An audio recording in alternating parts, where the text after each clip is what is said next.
Hello दोस्तों, स्वागत है आप सभी का अपने यूट्यूब चैनल कुलदीप एडवो पर। तो दोस्तों, आज की ये वीडियो काफ़ी इम्पोर्टेंट होने वाली है क्योंकि आज हम इस वीडियो में डिस्कस करने वाले हैं बॉटनी सब्जेक्ट की, जो कि है बीएससी 6 सेमेस्टर के छात्र छात्राओं के लिए काफ़ी इम्पोर्टेंट है दोस्तों। एक क्वेश्चन पेपर है सिद्धार्थ यूनिवर्सिटी का, जो कि सत्र 2024-25 में सिद्धार्थ यूनिवर्सिटी में आयोजित कराई गई थी दोस्तों। बॉटनी सब्जेक्ट है, आप लोग देख सकते हैं, पेपर कोड 6252 है और इसका पेपर टाइटल जो है दोस्तों इकोलॉजी एंड इन्वायरमेंट है। इसमें टोटल 100 क्वेश्चन हैं दोस्तों। और बात करेंगे सिद्धार्थ यूनिवर्सिटी में टोटल जो आपका मैक्सिमम मार्क्स होता है वो आपका 50 का होता है। आप चाहे जिस यूनिवर्सिटी से हो दोस्तों इस वीडियो को देख सकते हैं दोस्तों, क्योंकि एनईपी के अकॉर्डिंग सभी का सिलेबस जो है वो सेम है लगभग। तो आप लोग बेझिझक वीडियो को देख सकते हैं। यहाँ पर आप लोग देख सकते हैं दोस्तों, यहाँ पर रोल नंबर भरा जाना होता है, यहाँ पर शब्दों में और यहाँ पर अंकों में, यहाँ पे डेट और यहाँ पर आपका सिग्नेचर करते हैं इन्विजिलेटर। महत्वपूर्ण निर्देश हैं दोस्तों, जो कि हर कॉलेज का अपना स्पेसिफिक होता है। हम बढ़ते हैं अपने फर्स्ट क्वेश्चन की तरफ। पहला क्वेश्चन पूछा गया है दोस्तों, which of the following are not the types of ecology, यानी कि निम्नलिखित में से कौन सा पारिस्थितिकी के प्रकार नहीं है। तो आपका करेक्ट ऑप्शन हो जाएगा दोस्तों सामाजिक, यानी कि सोशल। ऑप्शन नंबर डी आपका करेक्ट हो जाएगा फर्स्ट क्वेश्चन का। क्वेश्चन नंबर सेकंड आपके सामने दोस्तों, डॉट डॉट डॉट फिर दिया गया है। एक जैविक समुदाय है जिसमें कुछ पेड़ या झाड़ियाँ होती हैं जो मिश्रित शाकाहारी वनस्पति आवरण की विशेषता रखती हैं। इसका करेक्ट आंसर क्या होगा? तो इसका करेक्ट आंसर होगा दोस्तों आपका ऑप्शन नंबर सी, घास के मैदान पारिस्थितिकी तंत्र, यानी कि ऑप्शन नंबर सी आपका करेक्ट हो जाएगा दोस्तों। इंग्लिश वाले इधर देखा करेंगे अपना। बात करेंगे क्वेश्चन नंबर थर्ड की, जो कि कह रहा है निमोटोफोर्स किसमें पाए जाते हैं। तो निमोटोफोर्स आपका पाए जाते हैं दोस्तों राइजोफोरा में। ऑप्शन नंबर डी आपका बिल्कुल करेक्ट हो जाएगा क्वेश्चन नंबर थर्ड का। बात करेंगे क्वेश्चन नंबर फोर्थ की, जो कि आपके सामने है दोस्तों। पूछा गया था वैश्विक स्तर पर ग्लोबल वार्मिंग में CO2, CH4, N2O और CFCs का सापेक्ष योगदान क्या है। तो वो योगदान है आपका दोस्तों, इसका जो करेक्ट आंसर हो जाएगा वो हो जाएगा ऑप्शन नंबर डी, उपयुक्त में से कोई नहीं। क्योंकि दोस्तों जो मीथेन का एवरेज होता है वो होता है आपका 60%,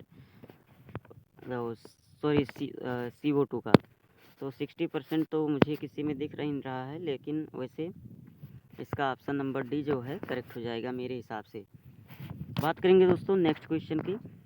क्वेश्चन नंबर 5 आपके सामने है। पूछा गया है पर्यावरण के सभी घटकों को मूल रूप से कितने श्रेणियों में विभाजित किया गया है। तो ये आपका दोस्तों दो श्रेणियों में विभाजित किया गया है। पहला आपका जैविक है, दूसरा नॉन जैविक, इसलिए आपका ऑप्शन नंबर ए करेक्ट हो जाएगा क्वेश्चन नंबर 5 का। क्वेश्चन नंबर 6 आपके सामने दोस्तों पूछा गया पारिस्थितिकी पिरामिडी एक ग्राफिकल प्रतिनिधित्व है जिसे डॉट डॉट डॉट दिखाने के लिए डिजाइन किया गया है। क्या दिखाने के लिए दोस्तों? तो इसका करेक्ट आंसर हो जाएगा बायोमास और उत्पादकता दोनों, यानी कि ऑप्शन नंबर सी आपका जो है करेक्ट आंसर हो जाएगा क्वेश्चन नंबर 6 का।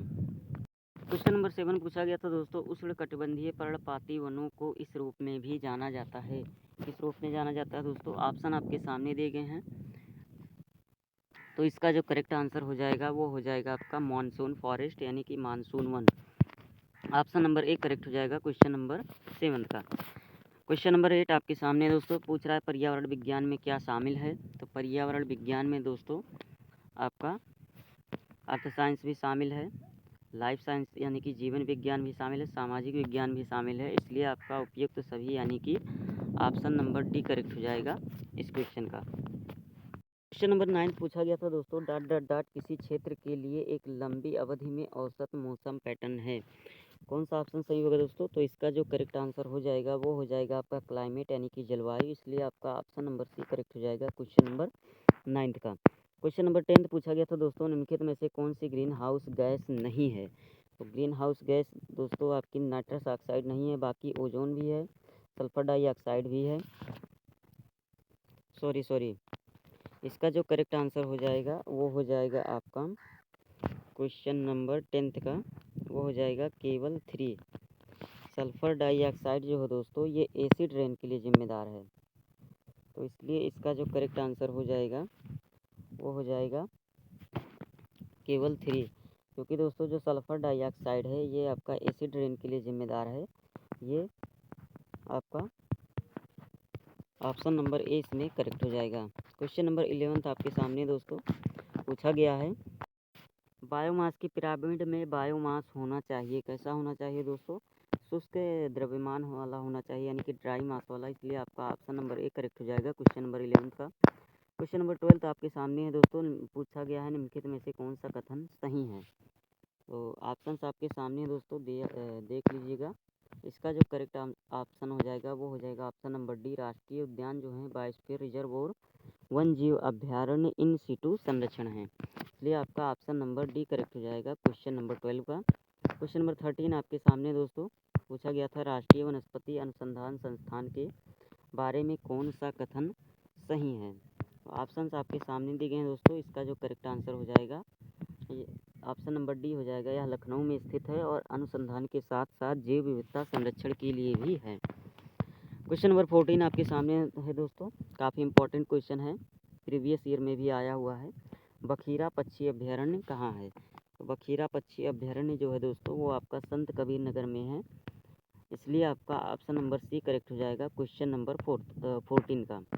क्वेश्चन नंबर 15 पूछा गया था दोस्तों, उत्तर प्रदेश में कौन सा राष्ट्रीय उद्यान है? तो ये तो आप लोग ऑलमोस्ट जानते ही होंगे दोस्तों, उत्तर प्रदेश में आपका दुधवा राष्ट्रीय उद्यान है जो कि आपका लखीमपुर खीरी में है, इसलिए आपका ऑप्शन नंबर बी जो है करेक्ट ऑप्शन हो जाएगा। क्वेश्चन नंबर 16 पूछा गया था दोस्तों, ओजोन परत के क्षरण की समस्या को दूर करने के लिए कौन से कदम उठाए जा सकते हैं? दोस्तों इसका करेक्ट ऑप्शन हो जाएगा ऑप्शन नंबर ए, ऐसे रसायनों का प्रतिस्थापन जिनमें ओजोन क्षरण की कम क्षमता हो, इसलिए आपका ऑप्शन नंबर ए करेक्ट हो जाएगा क्वेश्चन नंबर 16 का। क्वेश्चन नंबर 17 आपके सामने दोस्तों पूछा गया था, निम्नलिखित में से कौन सा जलवायु परिवर्तन का कारण है? तो आपका CFC का उपयोग जो है दोस्तों जलवायु परिवर्तन का उदाहरण है, ये आपका रेफ्रिजरेटर या कूलिंग वाले जो उपकरण होते हैं उससे निकलता है, इसलिए आपका ऑप्शन नंबर बी करेक्ट हो जाएगा क्वेश्चन नंबर 17 का। क्वेश्चन नंबर 18 आपके सामने दोस्तों कह रहा दोस्तों, यह अनुमान है कि 50 से 60% जो ग्रीन हाउस प्रभाव मानवीय गतिविधियों के कारण होता है वो किस गैस से संबंधित है? तो वो आपका दोस्तों कार्बन डाइऑक्साइड गैस से संबंधित है, इसलिए आपका ऑप्शन नंबर बी करेक्ट हो जाएगा क्वेश्चन नंबर 18 का। क्वेश्चन नंबर 19 आपके सामने दोस्तों पूछा गया था, डॉट हेलोजिनेटेड हाइड्रोकार्बन के प्रकार हैं, कौन है दोस्तों? ऑप्शन आपके सामने है, तो इसका करेक्ट आंसर हो जाएगा दोस्तों CFC, यानी कि ऑप्शन नंबर ए आपका करेक्ट हो जाएगा क्वेश्चन नंबर 19 का। क्वेश्चन नंबर 20 पूछा गया था दोस्तों, आयु क्षेत्र परिकल्पना के बारे में निम्नलिखित में से कौन सा कथन सत्य है? ऑप्शंस आपके सामने दिए गए हैं दोस्तों, तो इसका जो करेक्ट आंसर हो जाएगा दोस्तों वो हो जाएगा बोथ ए एंड बी, यानी कि ऑप्शन नंबर डी जो है करेक्ट हो जाएगा इस क्वेश्चन का। आगे चलते हैं दोस्तों, क्वेश्चन नंबर 21 आपके सामने है। क्वेश्चन नंबर 21 पूछा गया था दोस्तों, अंग्रेजी रसायनज्ञ रॉबर्ट एग्नस स्मिथ ने कौन सा शब्द गढ़ा था? तो आपका एसिड रेन शब्द गढ़ा था, इसलिए आपका ऑप्शन नंबर बी जो है करेक्ट हो जाएगा क्वेश्चन नंबर 21 का। क्वेश्चन नंबर 22 आपके सामने दोस्तों पूछा गया था, वायुमंडल में O2 की मात्रा क्या है? तो वायुमंडल में O2 की जो मात्रा है दोस्तों वो आपका 65% है, लगभग 21% है, इसलिए आपका ऑप्शन नंबर सी करेक्ट हो जाएगा। 78% आपका लगभग नाइट्रोजन है दोस्तों, और O2 आपका है लगभग 21%, इसलिए आपका ऑप्शन नंबर सी करेक्ट हो जाएगा क्वेश्चन नंबर 22 का। क्वेश्चन नंबर 23 आपके सामने दोस्तों पूछा गया था, निम्नलिखित में से कौन सा ओजोन परत क्षरण या ओजोन क्षेत्र के प्रभाव हैं? ऑप्शंस आपके सामने दिए गए हैं दोस्तों, तो पहला ऑप्शन है मोतियाबिंद और त्वचा कैंसर की अधिक घटनाएं, जी हाँ ये भी है। प्रतिरक्षा प्रणाली का दमन भी है, और बढ़ी हुई पराबैंगनी विकिरण सामग्री पेंट प्लास्टिक और रबड़ को नुकसान पहुंचाती है, इसलिए आपका ऑप्शन नंबर डी करेक्ट हो जाएगा इस क्वेश्चन का उपयुक्त सभी। क्वेश्चन नंबर 24 पूछा गया था दोस्तों, जैव भू रासायनिक चक्र को इस रूप में भी जाना जाता है। ऑप्शंस आपके सामने हैं दोस्तों, करेक्ट ऑप्शन हो जाएगा ऑप्शन नंबर सी, जीवन भू रासायनिक चक्र, यानी कि ऑप्शन नंबर सी जो है आपका करेक्ट हो जाएगा। क्वेश्चन नंबर 25 आपके सामने दोस्तों पूछा गया था कार्बन डॉट डॉट डॉट के आयतन का लगभग 0.0038% बनाता है। तो किसके आयतन का दोस्तों? तो वो आपके क्षोभमंडल के, इसलिए आपका ऑप्शन नंबर ए करेक्ट हो जाएगा क्वेश्चन नंबर 25 का। बात करेंगे दोस्तों क्वेश्चन नंबर 26 की, जो कि आपके सामने है। पूछा गया था भूमि पर फास्फोरस का मुख्य भंडार क्या है? तो वो आपका चट्टान है दोस्तों। रॉक्स में ही फास्फोरस पाई जाती है और ये अपूर्ण साइकिल शो करती है, यानी कि इनकम्प्लीट साइकिल शो करती है, इसलिए आपका ऑप्शन नंबर सी करेक्ट हो जाएगा क्वेश्चन नंबर 26 का। क्वेश्चन नंबर 27 पूछा गया था दोस्तों, सुपोषण के निम्नलिखित में से कौन से प्रभाव हैं? तो आपका पानी की गंदगी में वृद्धि, ये भी सही है दोस्तों। तलछट की दर में वृद्धि, ये भी सही है। शैवाल खिलने की वृद्धि से, ये भी सही है, इसलिए इसका करेक्ट आंसर हो जाएगा ऑप्शन नंबर डी उपयुक्त सभी। बात करेंगे क्वेश्चन नंबर 28 की, जो कि आपके सामने है दोस्तों। ऊर्जा के प्रवाह को दर्शाने वाले नेटवर्क की एक भीड़ है, फूड वेव, यानी कि ऑप्शन नंबर बी करेक्ट हो जाएगा क्वेश्चन नंबर 28 का। क्वेश्चन नंबर 29, निम्नलिखित में से कौन सा सुमेलित है? जनसंख्या, विभिन्न प्रकार के जीव, समुदाय, विभिन्न प्रकार के जीव, निके, पारिस्थितिकी पिरामिड, जीव मंडल, वायुमंडल। तो इसका जो करेक्ट आंसर हो जाएगा वो हो जाएगा आपका समुदाय, जो होता है विभिन्न प्रकार के जीवों से मिलकर बनता है, इसलिए आपका ऑप्शन नंबर बी करेक्ट हो जाएगा क्वेश्चन नंबर 29 का। क्वेश्चन नंबर 30 पूछा गया था दोस्तों, वह मिट्टी जिसमें सबसे अधिक जल धारण क्षमता होती है? तो वो मिट्टी आपकी दोस्तों चिकनी मिट्टी होती है, यानी कि क्ले मिट्टी, इसको इंग्लिश में बोलते हैं। ऑप्शन नंबर बी जो है करेक्ट हो जाएगा। क्वेश्चन नंबर 31 पूछा गया था, डॉट डॉट डॉट एक शब्द है जो पानी और हवा के बलों द्वारा ऊपरी मिट्टी के आंदोलन के कारण मिट्टी के नुकसान को संदर्भित करता है, इसका करेक्ट आंसर क्या हो जाएगा? तो इसका जो करेक्ट आंसर हो जाएगा दोस्तों वो हो जाएगा आपका क्षरण, यानी कि जिसको इंग्लिश में इरोजन बोलते हैं। ऑप्शन नंबर बी करेक्ट हो जाएगा क्वेश्चन नंबर 31 का। क्वेश्चन नंबर 32 पूछा गया था दोस्तों, नवीकरणीय स्रोतों का उदाहरण कौन सा है? तो वो आपका वायु और जल है दोस्तों। इससे नवीकरणीय ऊर्जा प्राप्त की जा सकती है, इसलिए आपका ऑप्शन नंबर ए करेक्ट हो जाएगा क्वेश्चन नंबर 32 का। क्वेश्चन नंबर 33 आपके सामने दोस्तों पूछा गया था, पृथ्वी की सतह के किस भाग में आयन होते हैं? तो इसका जो करेक्ट आंसर हो जाएगा दोस्तों वो हो जाएगा आयनोस्फीयर। यहाँ पर आयनो नहीं एल लिखा है, लोनोस्फीयर, लेकिन करेक्ट ऑप्शन आपका बी हो जाएगा क्वेश्चन नंबर 33 का। क्वेश्चन नंबर 34 आपके सामने दोस्तों पूछा गया था, डॉट डॉट डॉट में उच्च पोषी स्तर के जीव की पहुंच निम्न पोषी स्तर के अधिक सदस्यों तक होती है? तो किस में होती है दोस्तों? खाद्य जाल में होती है, इसलिए आपका ऑप्शन नंबर बी करेक्ट हो जाएगा क्वेश्चन नंबर 34 का।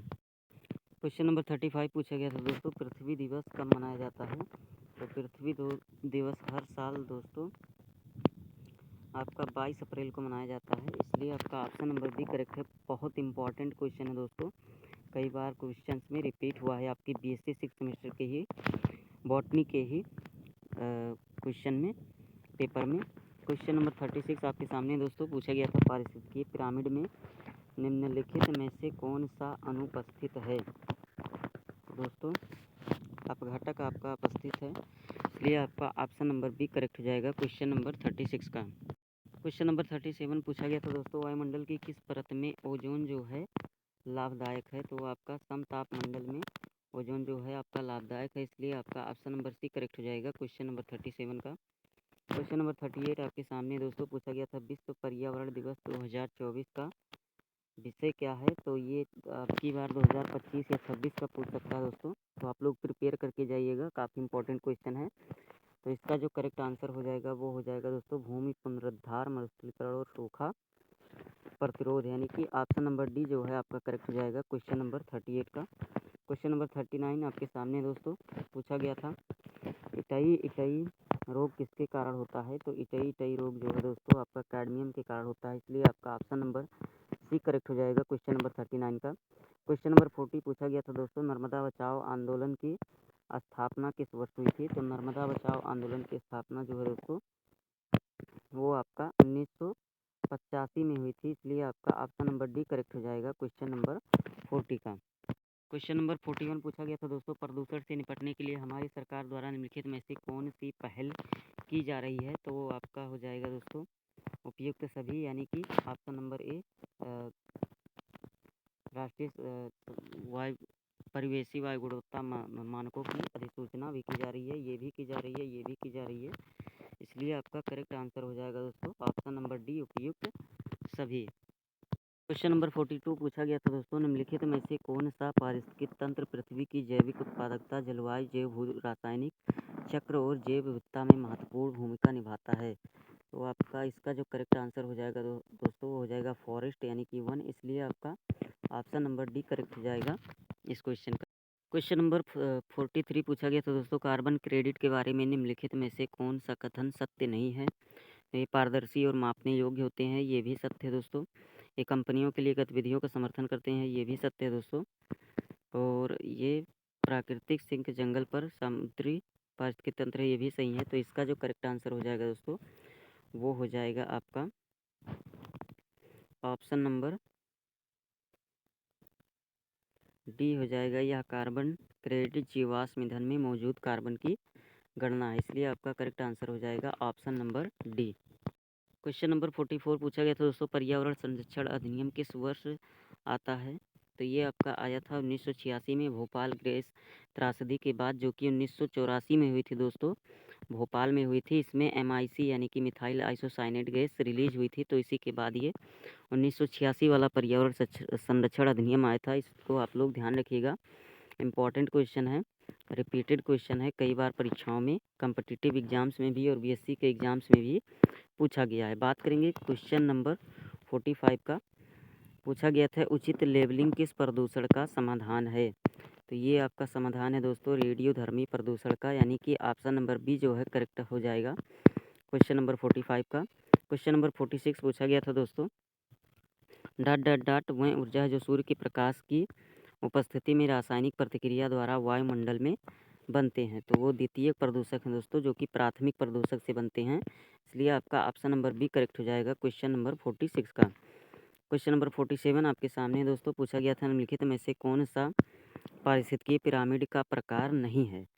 तो वो आपका दोस्तों विविधता का पिरामिड नहीं है, इसलिए आपका ऑप्शन नंबर डी करेक्ट हो जाएगा क्वेश्चन नंबर 47 का। क्वेश्चन नंबर 48 पूछा गया था दोस्तों, निम्नलिखित में से कौन सा समुद्री प्रदूषण के प्रकार नहीं है? तो वो आपका सॉइल इरोजन जो है दोस्तों, ये आपका समुद्री प्रदूषण के प्रकार नहीं है, इसलिए आपका ऑप्शन नंबर सी करेक्ट हो जाएगा क्वेश्चन नंबर 48 का। क्वेश्चन नंबर 49 पूछा गया था दोस्तों, निम्नलिखित में से कौन वैश्विक पर्यावरणीय मुद्दों की सूची में है? ये आपका दोस्तों ग्रीन हाउस प्रभाव और ग्लोबल वार्मिंग भी है, जैव विविधता का ह्रास भी है, मरुस्थलीकरण भी है, यानी कि इसका जो करेक्ट आंसर हो जाएगा ऑप्शन नंबर डी उपर्युक्त सभी हो जाएगा। क्वेश्चन नंबर 50 पर हम लोग पहुंच चुके हैं दोस्तों। पूछा गया था सर्दियों में धुंध के मुख्य कारण क्या हैं? सर्दियों में धुंध के मुख्य कारण हैं दोस्तों आपके NOx और हाइड्रोकार्बन, यानी कि ऑप्शन नंबर बी जो है करेक्ट ऑप्शन हो जाएगा क्वेश्चन नंबर 50 का। क्वेश्चन नंबर 51 काफ़ी इंपॉर्टेंट क्वेश्चन है दोस्तों, कई बार ये भी परीक्षाओं में पूछा गया है। पूछा गया था रणथंभौर राष्ट्रीय उद्यान किस राज्य में स्थित है? तो रणथंभौर राष्ट्रीय उद्यान जो है दोस्तों आपका राजस्थान में स्थित है, इसलिए आपका ऑप्शन नंबर बी करेक्ट हो जाएगा क्वेश्चन नंबर 51 का। क्वेश्चन नंबर 52 पूछा गया था दोस्तों, प्रत्येक ज्ञात जीव का प्राकृतिक निवास स्थान क्या है? तो वो उसका आवास होता है दोस्तों, आप लोग भी अपने आवास में ही रहते हैं, इसलिए आपका ऑप्शन नंबर डी करेक्ट हो जाएगा क्वेश्चन नंबर 52 का। क्वेश्चन नंबर 53 पूछा गया था दोस्तों, निम्नलिखित में से कौन सा वायुमंडलीय द्वितीयक प्रदूषक माना जाता है? इसका जो करेक्ट आंसर हो जाएगा दोस्तों वो हो जाएगा आपका ओजोन। ओजोन जो है दोस्तों वो द्वितीयक प्रदूषक माना जाता है, इसलिए आपका ऑप्शन नंबर ए करेक्ट हो जाएगा 53 नंबर क्वेश्चन का। 54 आपके सामने है दोस्तों। पूछा गया था भारत में आज तक कितने रामसर स्थलों को आधिकारिक तौर पर मान्यता दी गई है? तो हम रियल में अगर आज की बात करें दोस्तों, तो भारत में टोटल हो गए हैं आपके 99, और 99 नंबर का आपका अलीगढ़ का एक है रामसर साइट, वो आपका बना है। लेकिन जब ये क्वेश्चन पेपर बना था, यानी कि इस क्वेश्चन पेपर के परिप्रेक्ष्य से इसका जो करेक्ट आंसर हो जाएगा वो हो जाएगा 89। लेकिन वर्तमान में दोस्तों आपके टोटल 99 रामसर साइट हैं, ये आप लोग याद रखिएगा, काफ़ी इम्पोर्टेंट हैं, जिनमें से दोस्तों 12 जो हैं वो आपके अपने यूपी से हैं, आप लोग ये यूपी से होंगे मोस्टली लोग। तो इसका ध्यान रखिएगा दोस्तों, काफ़ी इम्पोर्टेंट है। क्वेश्चन नंबर 55 पूछा गया था दोस्तों, पृथ्वी द्वारा उत्सर्जित डॉट डॉट डॉट का अधिकांश भाग वायुमंडल में ग्रीन हाउस गैसों द्वारा अवशोषित कर लिया जाता है, जिससे निचला वायुमंडल गर्म हो जाता है। तो इसका जो करेक्ट आंसर हो जाएगा दोस्तों, वो हो जाएगा इंफ्रारेड किरणें, यानी कि अवरक्त विकिरण जो है अवशोषित कर लिया जाता है। इसलिए आपका ऑप्शन नंबर बी करेक्ट हो जाएगा क्वेश्चन नंबर 55 का। क्वेश्चन नंबर 56 पूछा गया था दोस्तों, दुनिया में कितने जैव विविधता हॉट स्पॉट मौजूद हैं? तो दुनिया में दोस्तों टोटल 36 जैव विविधता हॉट स्पॉट हैं, इसलिए आपका ऑप्शन नंबर डी करेक्ट हो जाएगा क्वेश्चन नंबर 56 का। क्वेश्चन नंबर 57 पूछा गया था दोस्तों, यूट्रोफिकेशन के कारणों के रूप में किन कारकों को माना जाता है? ऑप्शंस आपके सामने दिए गए हैं दोस्तों। तो इसका जो करेक्ट आंसर हो जाएगा क्वेश्चन नंबर 57 का, वो हो जाएगा दोस्तों पौधों के पोषक तत्वों में वृद्धि, ये भी यूट्रोफिकेशन का कारण है, और उर्वरकों के अत्यधिक प्रयोग से, यानी कि ऑप्शन नंबर सी करेक्ट हो जाएगा क्वेश्चन नंबर 57 का। नंबर 58 पूछा गया था दोस्तों, मृदा प्रदूषण का क्या कारण है? तो मृदा प्रदूषण का कारण दोस्तों अम्लीय वर्षा, यानी कि एसिड रेन जिसको इंग्लिश में बोलते हैं, इसलिए आपका ऑप्शन नंबर ए करेक्ट हो जाएगा। क्वेश्चन नंबर 59 पूछा गया था दोस्तों, उस उपकरण का नाम क्या है जो जिसका उपयोग वायुमंडल के भीतर कई ऊंचाइयों पर तापमान, दबाव और साथ ही आर्द्रता को मापने के लिए उपयोग किया जाता है? तो उसका नाम है दोस्तों रेडियो साउंड, यानी कि ऑप्शन नंबर सी करेक्ट हो जाएगा क्वेश्चन नंबर 59 का। क्वेश्चन नंबर 60 आपके सामने है दोस्तों, पूछा गया था, पृथ्वी पर सभी प्रजातियां एक दूसरे के साथ अपने संबंधित वातावरण के साथ सामूहिक रूप से बनती हैं, क्या बनती हैं दोस्तों? तो जीवमंडल बनाती हैं, इसलिए आपका ऑप्शन नंबर ए करेक्ट हो जाएगा क्वेश्चन नंबर 60 का।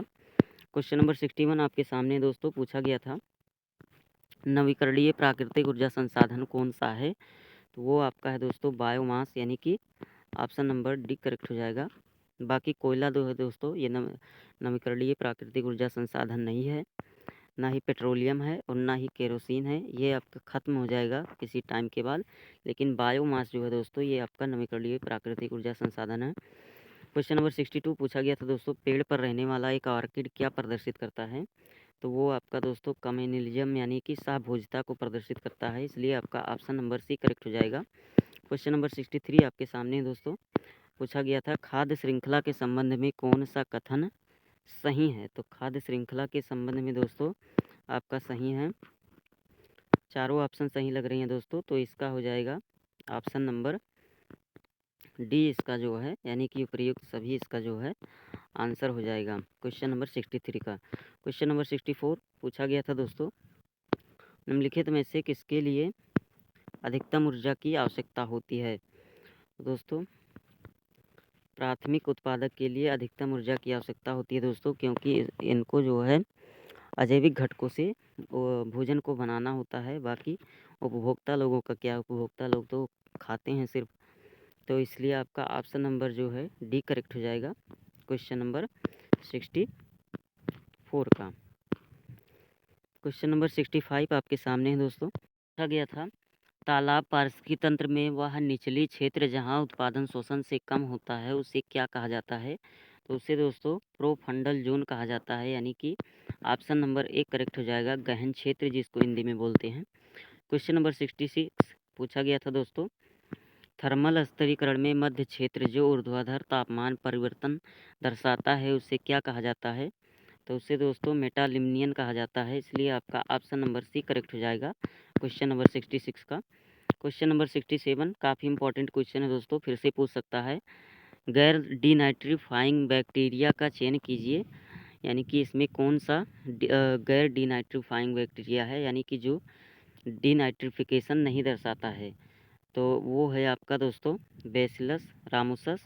बाकी दोस्तों स्यूडोमोनास भी आपका डीनाइट्रिफिकेशन दर्शाता है, पेराकोकस भी और थियोबेसिलस डीनाइट्रिफिकेंस भी, यानी कि ऑप्शन नंबर डी बेसिलस रामोसस जो है ये आपका गैर डीनाइट्रीफाइंग बैक्टीरिया है। नेक्स्ट क्वेश्चन, क्वेश्चन नंबर 68 पूछा गया था दोस्तों, जलीय पारिस्थितिकी तंत्र के ऊपरी भाग में क्या शामिल है? तो दोस्तों आपका नेक्टन भी शामिल है, प्लैंकटन भी शामिल है, यानी कि ऑप्शन नंबर डी हो जाएगा both A and B. Question number 69 आपके सामने है दोस्तों, पूछा गया था, यह किस प्रकार की खाद्य श्रृंखला है जिसमें मृत जानवर दोस्तों बोफ्लाई मैग्नॉट्स और फिर मेढक को फिर सांप खाता है। तो इसका करेक्ट आंसर हो जाएगा दोस्तों डेट्रायल फूड चेन, यानी कि ऑप्शन नंबर ए करेक्ट हो जाएगा क्वेश्चन नंबर 69 का। क्वेश्चन नंबर 70 पूछा गया था दोस्तों, ऊर्जा का पिरामिड हमेशा सीधा होता है, यह बताता है कि। तो इसका करेक्ट ऑप्शन हो जाएगा ऑप्शन नंबर ए, शाकाहारी जीवों की ऊर्जा रूपांतरण दक्षता मांसाहारियों से बेहतर है, इसलिए आपका ऑप्शन नंबर ए करेक्ट हो जाएगा क्वेश्चन नंबर 70 का। क्वेश्चन नंबर 71 पूछा गया था दोस्तों, निम्नलिखित में से किस झील क्षेत्र में फाइटोप्लैंक्टन जो है प्रचुर मात्रा में है, तो वो आपका लिम्नेटिक क्षेत्र में है, ध्यान रखिएगा, इसलिए आपका ऑप्शन नंबर सी करेक्ट हो जाएगा क्वेश्चन नंबर 71 का। क्वेश्चन नंबर 72 पूछा गया था दोस्तों, कौन सा पारिस्थितिकी तंत्र जो है पृथ्वी की जैविक उत्पादकता, जलवायु, जैव रासायनिक चक्र और जैव विविधता में महत्वपूर्ण भूमिका निभाता है, तो वो आपका फॉरेस्ट है, यानी कि वन है दोस्तों, इसलिए आपका ऑप्शन नंबर ए करेक्ट हो जाएगा क्वेश्चन नंबर 72 का। क्वेश्चन नंबर 73 पूछा गया था दोस्तों, ISO 14001 पहली बार कब प्रकाशित हुआ था, तो ये आपका दोस्तों 1996, यानी कि ऑप्शन नंबर ए करेक्ट हो जाएगा क्वेश्चन नंबर 73 का। क्वेश्चन नंबर 74 पूछा गया था दोस्तों, एक पारिस्थितिकी तंत्र का ऊर्जा प्रवाह डॉट डॉट डॉट से शुरू होता है, किससे शुरू होता है दोस्तों, तो प्रकाश संश्लेषण से ही शुरू होता है, तो इसलिए आपका ऑप्शन नंबर सी जो है करेक्ट हो जाएगा। क्वेश्चन नंबर 75 आपके सामने है दोस्तों, पूछा गया था, आनुवंशिक वितरण की एक विस्तृत श्रृंखला वाले पौधों को प्रजातियां एक स्थानीय आबादी में विकसित होती हैं, उसे क्या कहा जाता है, तो उसे इकोटाइप कहा जाता है दोस्तों, इसलिए आपका ऑप्शन नंबर ए करेक्ट हो जाएगा क्वेश्चन नंबर 75 का। क्वेश्चन नंबर 76 पूछा गया था दोस्तों, डॉट डॉट डॉट एक अंतर विशिष्ट संबंध है जिसमें एक आबादी बाधित होती है जबकि दूसरी अप्रभावित होती है, यानी कि इसका मतलब है दोस्तों नेगेटिव और जीरो, तो ये किस में होता है दोस्तों, तो ये होता है आपका अमेनिलिज्म में, यानी कि असहभोजिता में, इसलिए आपका ऑप्शन नंबर ए करेक्ट हो जाएगा क्वेश्चन नंबर 76 का। क्वेश्चन नंबर 77 पूछा गया था दोस्तों, डॉट डॉट डॉट एक पारिस्थितिकी तंत्र में पौधों और जानवरों के लिए पानी, ऑक्सीजन और CO2 प्रदान करता है, कौन है वो, तो वो आपका वायुमंडल है दोस्तों, इसलिए आपका ऑप्शन नंबर बी करेक्ट हो जाएगा क्वेश्चन नंबर 77 का। क्वेश्चन नंबर 78 पूछा गया था दोस्तों, पारिस्थितिकी तंत्र शब्द किसके द्वारा गढ़ा गया था, तो ये AG टेंसले के द्वारा गढ़ा गया था, इसको ऑप्शन नंबर ए करेक्ट हो जाएगा क्वेश्चन नंबर 78 का। क्वेश्चन नंबर 79 पूछा गया था दोस्तों, जिन पौधों को अपनी वृद्धि के लिए बहुत अधिक तापमान की आवश्यकता होती है उन्हें किस नाम से जाना जाता है, तो उन्हें दोस्तों मेगाथर्म के नाम से जाना जाता है, मेगा मिस बड़ा, थर्म मिस हीट, यानी कि ऑप्शन नंबर डी करेक्ट हो जाएगा। बेसिक सेंस भी आप लोग यहाँ पर लगा सकते हैं, यानी कि शब्दों के अर्थ के माध्यम से। क्वेश्चन नंबर 80 पर हम लोग पहुँच चुके हैं दोस्तों, पूछा गया था, कंप्यूटर का उपयोग करके मानचित्र बनाने की प्रक्रिया को संदर्भित करने के लिए किस शब्द का उपयोग किया जाता है, तो आपका डिजिटल मैपिंग कहलाता है दोस्तों, इसलिए आपका ऑप्शन नंबर सी करेक्ट हो जाएगा क्वेश्चन नंबर 80 का।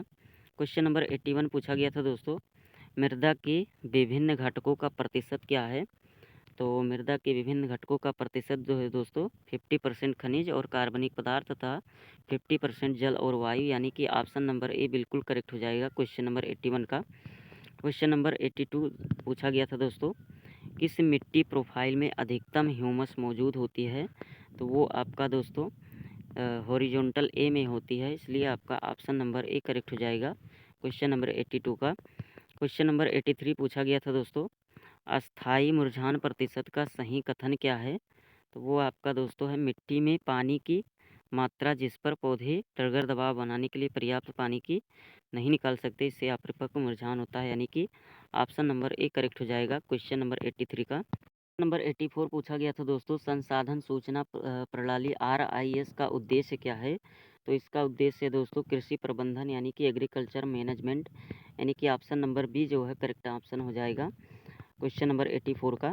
क्वेश्चन नंबर 85 आपके सामने है दोस्तों, पूछा गया था, मिट्टी की संपूर्ण जल सामग्री जिसमें इसके भीतर मौजूद सभी प्रकार के पानी शामिल हैं को किस नाम से जाना जाता है, को या इस रूप में जाना जाता है, किस रूप में, तो इसका जो करेक्ट आंसर हो जाएगा होलार्ड, यानी कि ऑप्शन नंबर ए करेक्ट हो जाएगा क्वेश्चन नंबर 85 का।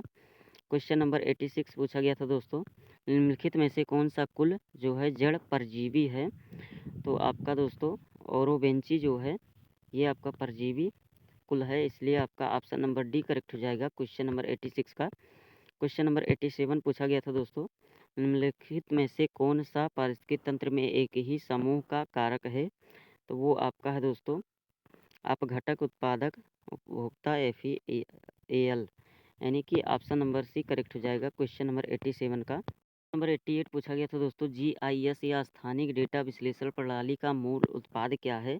तो वो आपका मानचित्र है दोस्तों, GIS, इसलिए आपका ऑप्शन नंबर डी करेक्ट हो जाएगा क्वेश्चन नंबर 88 का। नंबर 89 पूछा गया था, निम्नलिखित में से कौन सा ऊपर से नीचे तक पृथ्वी के वायुमंडल की प्रमुख परतों के सही क्रम को दर्शाता है? तो ऑप्शंस आपके सामने हैं दोस्तों। तो इसका जो करेक्ट आंसर हो जाएगा वो हो जाएगा ऑप्शन नंबर सी बहिर्मंडल, फिर उसके नीचे है तापमंडल, फिर मध्यमंडल, फिर उसके नीचे समताप मंडल और फिर क्षोभमंडल, यानी कि ऑप्शन नंबर सी बिल्कुल करेक्ट है। बात करेंगे क्वेश्चन नंबर 90 की, जो कि आपके सामने है। पूछा गया था, प्रक्रिया जिसमें बैक्टीरिया अपरद को सरल नाइट्रोजन युक्त अकार्बनिक यौगिकों जैसे अमोनिया में परिवर्तित करते हैं, उन्हें किस रूप में जाना जाता है? तो इसका जो करेक्ट आंसर हो जाएगा, करेक्ट आंसर हो जाएगा अमोनीकरण, यानी कि ऑप्शन नंबर ए जो है करेक्ट हो जाएगा। आगे बढ़ते हैं, क्वेश्चन नंबर 91 पूछा गया था दोस्तों, कुछ सल्फेट्स को अवायवीय परिस्थितियों में बैक्टीरिया के एक वर्ग द्वारा सीधे सल्फाइड में कम किया जाता है, तो उन्हें क्या जाना जाता है? तो उन्हें दोस्तों डिसल्फोबैक्टीरिया के नाम से जाना जाता है, यानी कि ऑप्शन नंबर ए करेक्ट हो जाएगा। क्वेश्चन नंबर 92 आपके सामने है दोस्तों, कहा गया है COP29 के बारे में गलत कथन क्या है? तो COP29 के बारे में गलत कथन है दोस्तों कि यह भारत में दिल्ली में आयोजित किया गया था, ये गलत कथन है आपका, इसलिए आपका ये ऑप्शन नंबर डी करेक्ट हो जाएगा। क्वेश्चन नंबर 93 पूछा गया था दोस्तों, डॉट डॉट डॉट विशिष्ट सामाजिक या राजनीतिक उद्देश्यों की पूर्ति के लिए स्थानीय, राष्ट्रीय और अंतर्राष्ट्रीय स्तर पर संगठित होते हैं। क्या होते हैं दोस्तों? NGO होते हैं, यानी कि ऑप्शन नंबर ए करेक्ट हो जाएगा। NGO का जो फुल फॉर्म है दोस्तों वो आपका नॉन गवर्नमेंटल ऑर्गेनाइजेशन है, इसको भी याद रखिएगा, हो सकता है फुल फॉर्म पूछ ले। बात करेंगे क्वेश्चन नंबर 94 की, जो कि पूछा गया था, समुद्री पारिस्थितिकी तंत्र विश्व की शुद्ध प्राथमिक उत्पादकता में कितने % का योगदान करते हैं? तो आपका 32% का योगदान करते हैं, इसलिए आपका ऑप्शन नंबर सी करेक्ट हो जाएगा। क्वेश्चन नंबर 95 पूछा गया था दोस्तों, दो पारिस्थितिकी तंत्रों के संक्रमण क्षेत्र को क्या कहा जाता है? तो आप लोग को पता होगा, ये इकोटोन कहते हैं। काफ़ी इंपॉर्टेंट क्वेश्चन है दोस्तों, कॉम्पिटिटिव एग्जाम्स में भी ये पूछा जाता है।